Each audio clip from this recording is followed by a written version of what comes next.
यहां पर आज हम बाइबल मुकद्दस में से देखेंगे जब खुदा यशायाह नबी को बुलाता है, अपनी खिदमत के लिए चुनता है।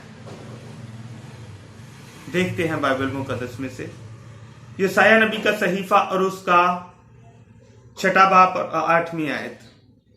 उस वक्त मैंने खुदा की आवाज सुनी जिसने फरमाया, मैं किसको भेजूं और हमारी तरफ से कौन जाएगा। बाइबल मुकद्दस में से एक और हवाला हम बाइबल में से लेते हैं, अमाल की किताब और उसका 28वां बाब 25 से 27 आयत तक पढ़ेंगे।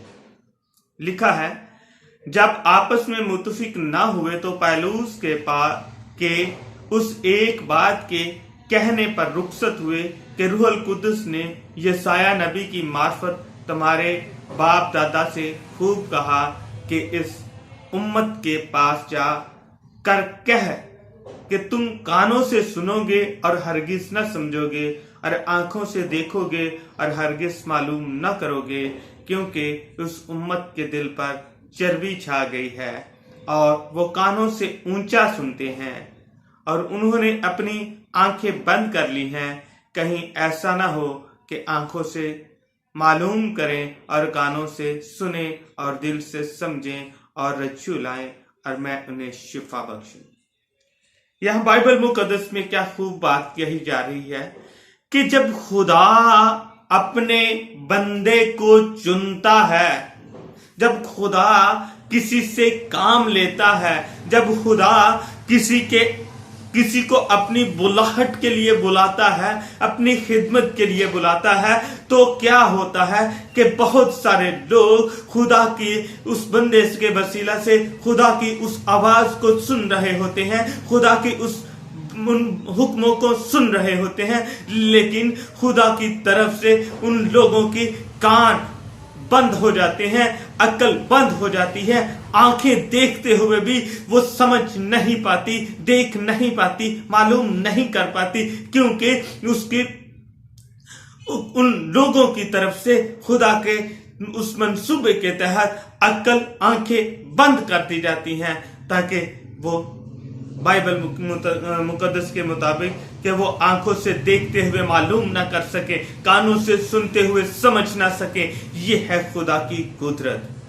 जब खुदा किसी को कसरत के साथ इस्तेमाल करता है, जब खुदा यशायाह नबी को अपनी तरफ बुलाता है, नबी होने के लिए बुलाता है, तो क्या होता है कि खुदा उसके आसपास के तमाम लोगों की आंखों को बंद कर देता है, ताकि वो आंखों से देखते हुए मालूम ना कर सके, उनकी कानों को बंद कर देता है ताकि वो कानों से सुनते हुए समझ ना सके, कहीं ऐसा ना हो कि वो शिफा पाए।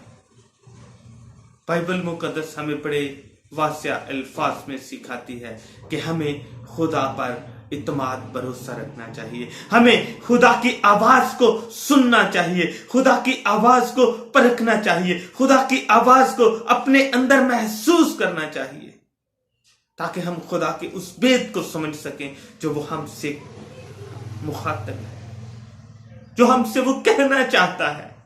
खुदा ने हमें किस मकसद के लिए भेजा है।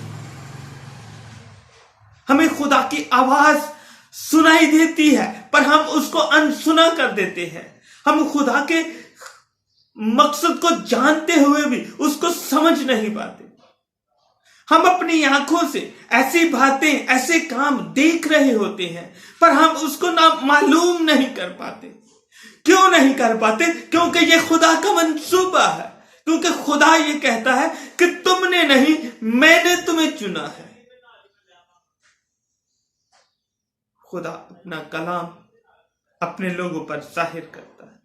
ये वो वेद की बातें हैं, वो ये खास वेद की बातें हैं जो सिर्फ और सिर्फ खुदा ही अपने लोगों को, खास लोगों को इस बातों को समझने की तौफीक। सो मेरे अजीजों, आज हमें भी खुदा के रूह को अपनी जिंदगियों में परखने की जरूरत है। खुदा के रूह को अपनी जिंदगियों में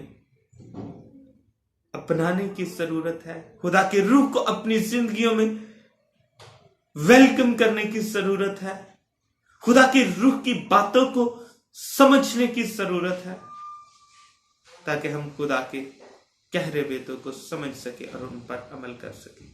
खुदावंद आज के कलाम पर मुझे और आप सबको अमल करने की बड़ी तौफीक दे। आमीन।